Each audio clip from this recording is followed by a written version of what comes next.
Si tu ne sais pas dire non, tu es en train de te détruire. Tu dis oui, pourtant tu as envie de dire non. Tu acceptes, pourtant tu as envie de refuser. Tu aides les gens, pourtant tu es fatigué et tu as également besoin d'aide. Et tu trouves que c'est normal. Tu trouves que ça fait de toi une bonne personne. Eh bien, peut-être. Mais je vais te dire une vérité. À chaque fois que tu as envie de dire non, mais que tu dis oui, au final, en fait, tu es en train de te détruire. Et tu es en train de compliquer les relations que tu as avec les gens autour de toi. Si ce sujet t'intéresse et si tu veux savoir comment et pourquoi tu dois commencer à dire non, alors installe-toi confortablement et bienvenue sur Sango Anyango. Est-ce que tu sais pourquoi tu dis toujours oui alors qu'au fond de toi tu as envie de dire non, mais c'est toujours un oui qui sort ou quelque chose qui ressemble à oui qui sort? Pourquoi? En fait, je vais peut-être te surprendre, mais la raison pour laquelle tu dis toujours oui, c'est parce que tu as peur. Oui, c'est parce que tu as peur. La première peur que tu as, c'est que tu as peur de décevoir les gens. Tu veux être accepté. Tu veux autour de toi, les gens ne soient pas mal à l'aise. Alors, tu as peur du sentiment qu'ils vont avoir après que tu leur auras dit non. C'est la raison pour laquelle tu dis oui. Donc, tu as peur. Tu as peur de décevoir les gens. La deuxième peur que tu as, c'est qu'en fait, tu as peur du conflit. En réalité,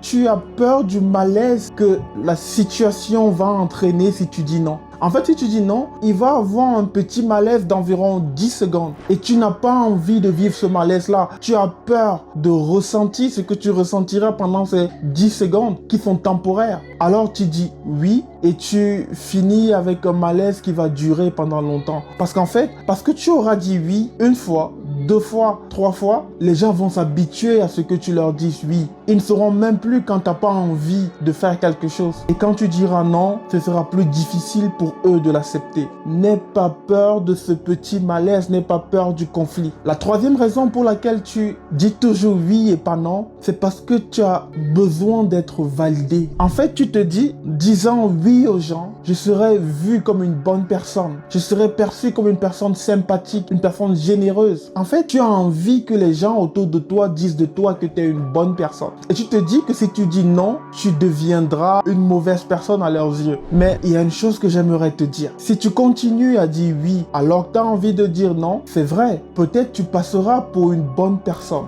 Mais qu'est-ce qui arrivera la seule fois où tu diras non? Ils finiront toujours par te considérer comme une mauvaise personne. Parce que tu leur as tellement habitué à dire oui. En fait, une personne qui dit non régulièrement, quand il dit oui, c'est applaudi. Mais une personne qui dit oui tout le temps, quand cette personne-là dit non, on ne comprend pas pourquoi. Ça devient étrange. Mais comment est-ce qu'elle peut me dire non alors qu'elle m'a toujours dit oui? C'est la raison pour laquelle il ne faudrait pas attendre la validation des autres. Ce qui devrait compter, ce sont tes limites à toi. Alors, qu'est-ce que tu peux faire pour commencer à dire non? La première des choses que tu peux faire, c'est de t'entraîner. Et t'entraîner, c'est commence tout petit, avec des petites demandes. Alors, on t'invite quelque part où tu n'as pas envie d'aller, tu peux dire, ce ne sera pas possible cette fois-ci. Non, je peux pas cette fois. Non, en ce moment, non, c'est pas possible. N'utilise pas le non si tu as peur que le non soit trop sec. Utilise des variantes du non. Ça te permettra de t'entraîner à dire non. Parce que ce que beaucoup oublient, c'est que dire non, c'est une compétence en fait. C'est une compétence qu'il faut travailler, qu'il faut cultiver. La deuxième chose, c'est il faut que tu apprennes à être à l'aise avec le malaise que non va causer. En fait, il y a personne à qui tu diras non et qui va sourire ou être content. Accepte ce malaise de 10 secondes, mais tu verras que tu seras heureux après. Qu'est-ce que tu préfères? Un malaise de 10 secondes ou un malaise qui va te durer 3 heures ou 4 heures ou toute une journée? Dire non te cause un malaise temporaire, mais dire oui alors qu'en fait tu as envie de dire non te cause un malaise qui risque d'être permanent. Ça risque de te détruire parce que quand tu voudras dire non après, ce sera plus possible parce que tu auras habitué les gens n'entendre que oui venant de toi. Alors quand tu diras non, ce sera très difficile pour ces personnes-là d'accepter ton non. Je sais que ce n'est pas facile, mais pose-toi la question de savoir, est-ce que tu préfères déranger les autres? Est-ce que tu préfères ce malaise-là ou est-ce que tu préfères te perdre? Ou est-ce que tu préfères te trahir et te détruire à petit feu en continuant à dire oui alors qu'au fond de toi, tu as envie de dire non? Dire non, ce n'est pas perdre les autres. Dire non, ce n'est pas trahir les autres. Mais dire oui alors que tu as envie de dire non, c'est te trahir toi-même. C'est te détruire toi-même. Et s'il y a des personnes qui te respectent, ces personnes-là respecteront aussi ton nom. Prenez soin de vous.